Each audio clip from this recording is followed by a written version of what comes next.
ధ్యాయతో విషయాన్ పుంసః సంగస్తేషూపజాయతే సంగాత్ సంజాయతే కామః కామాత్ క్రోధోభిజాయతే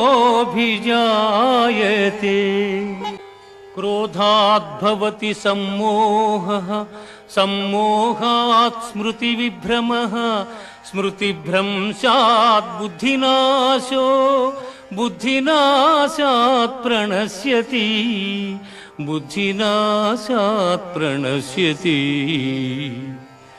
విషయవాంఛలను గూర్చి సదా మననము చేయువానికి వాని యందు అనురాగమధికమై అది కామముగా మారి చివరకు క్రోధమగును. క్రోధము వలన అవివేకము కలుగును. దీని వలన జ్ఞాపక శక్తి నశించి దాని ఫలితముగా మనుజుడు బుద్ధిని కోల్పోయి చివరకు అధోగతి చెందును.